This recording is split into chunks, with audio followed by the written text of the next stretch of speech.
Pois é, meus amigos, ontem realmente foi um dia muito triste. Lamentavelmente, nós tivemos mais uma derrota e a reforma do amor, a reforma do bem, aquela mesmo que na prática vai acabar aumentando impostos, acabou sendo aprovada.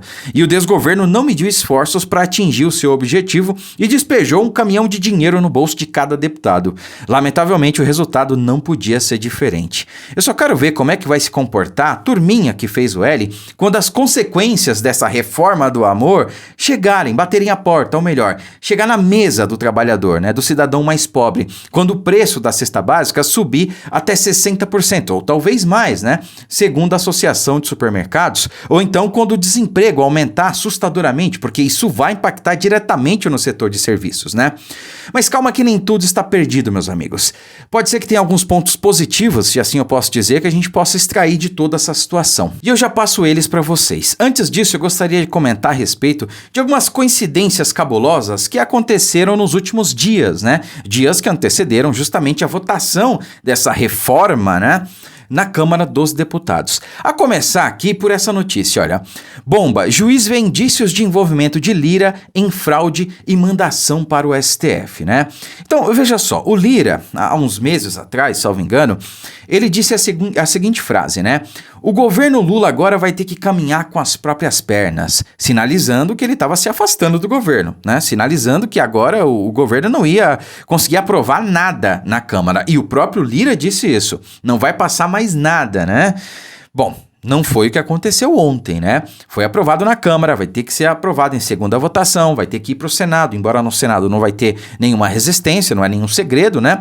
Mas o fato é que foi aprovado na Câmara. E aí, Lira, o que mudou em tão pouco tempo assim?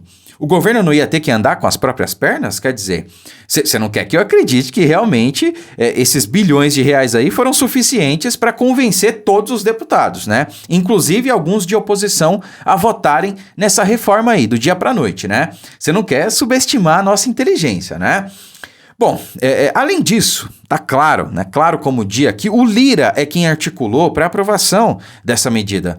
Porque ele poderia muito bem protelar a votação dessa reforma, né? Cara, tá há 20 anos aí sendo, não discutido, mas falando, assim, uma reforma tributária. E nunca saiu do papel. Por que saiu agora, né? A toque de caixa, do dia para a noite.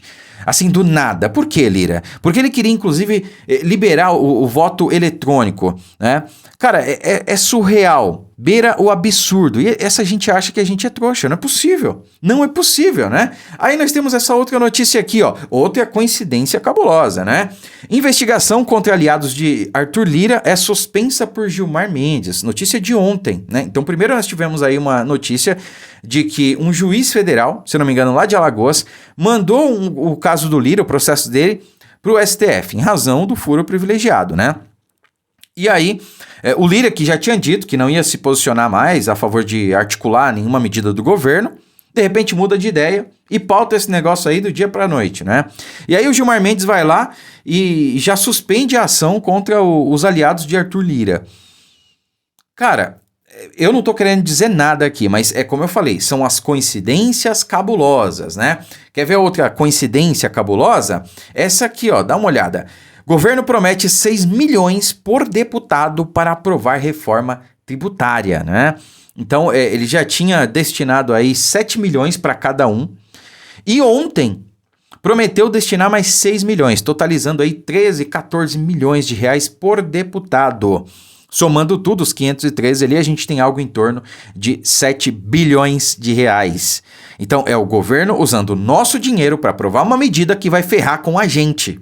Só no Brasil isso acontece, né? E tem gente aí que ainda não entendeu. Tem gente que simplesmente acha que, não, tá fazendo certo, não, é pro bem de quem? Pro bem do bolso deles, né? Pro Lula poder viajar com a Janja. Ou então pro Lula poder financiar a obra lá na Venezuela, ou na Argentina, como ele já prometeu que vai, via BNDES, ou em Cuba, ou em Nicarágua, ou em qualquer outra ditadura mundo afora. Só se for pra isso, pro bem deles, né? Porque pro bem do Brasil é que não vai ser. Então a máquina vai inchar ainda mais e a gente é que vai bancar tudo isso. Essa é que é a questão, né? Agora, cara, veja só que absurdo. Esse aqui é o ponto principal de todos que eu gostaria que vocês compartilhassem muito, porque as pessoas não estão se dando conta do que aconteceu ontem.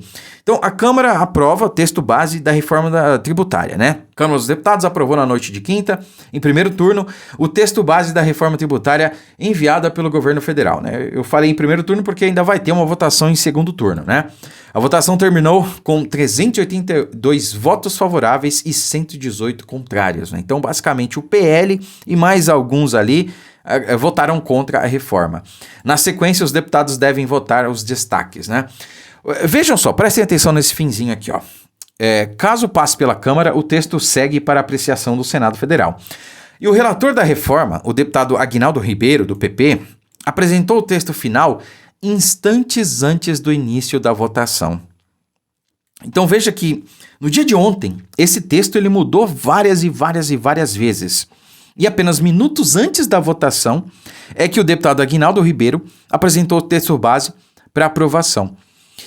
O texto, né, um projeto extremamente complexo, extremamente técnico mesmo, né? Talvez o texto mais importante das últimas décadas no Brasil, né, no que se diz respeito ao setor econômico, de serviços e tudo mais. E os caras me aprovam o negócio sem sequer ter lido o texto. A esmagadora maioria dos deputados, e eu estou me referindo aí a 90% ou mais, sequer leu o texto. Até porque seria humanamente impossível ler o relatório final minutos antes da votação, porque foi quando o deputado Aguinaldo Ribeiro entregou. Essa é que é a questão, né? Agora vamos lá, aos pontos positivos aí que eu falei pra vocês, pelo menos que eu enxergo, tá, pessoal? Primeiro de tudo, né? Eu até linkei aqui pra gente comentar. Primeiro, que ficou exposto para todo mundo agora quais são os deputados realmente que não estão interessados com o povo brasileiro, que não estão lá representando o povo brasileiro, né? Que estão lá por outros interesses, né? Não vamos citar nomes aqui, né? Então, assim, em 2026, essa galera aí, a gente vai fazer campanha contra. Simples assim. Essa galera a gente já sabe que vai ficar de fora. Essa galera a gente já sabe que vai ficar de fora e ponto final, né? E outra questão é, os principais efeitos dessa reforma, eles só vão entrar em vigor, na verdade, lá para depois de 2030, 2031, 2032, né? Então, assim, tem tempo ainda. Tem tempo para a gente reverter, inclusive revogar essa PEC em legislaturas futuras, né? Então, política é assim, muda a cada dia, meus amigos. Em 2026, como eu falei, é a grande aposta, é a aposta que eu tenho. A gente vai mudar o cenário político nacional. A gente pode não eleger, seja Bolsonaro ou seja qualquer outro da direita, para a presidência, mas a gente vai eleger, isso é líquido e certo, eu estou certo disso, maioria no Senado.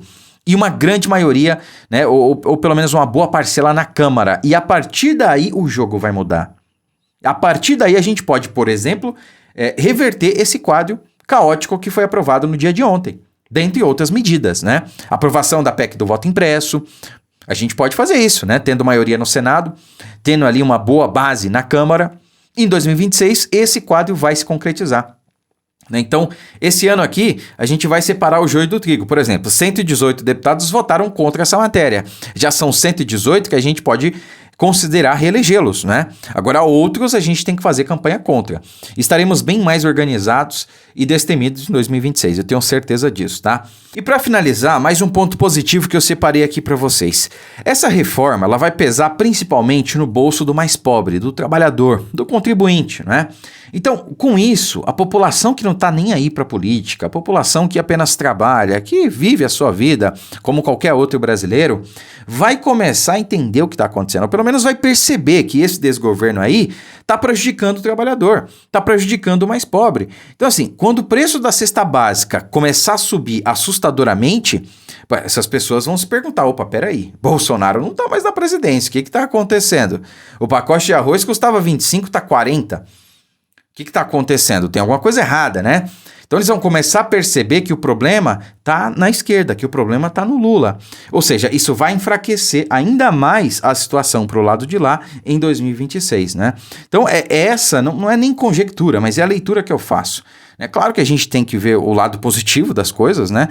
Porque se a gente simplesmente desistir, abaixar a cabeça, né, e deixar aí que essa galera tome conta do nosso país, bom, aí acabou, né? Não tem mais o que ser feito e não tem nem por que a gente estar aqui lutando, né? Então é isso, a gente não pode desistir e não pode deixar que essa turma aí tenha caminho livre, porque é isso que eles querem, que a gente desista e eles possam ficar lá em paz fazendo o que eles sabem fazer de melhor, né?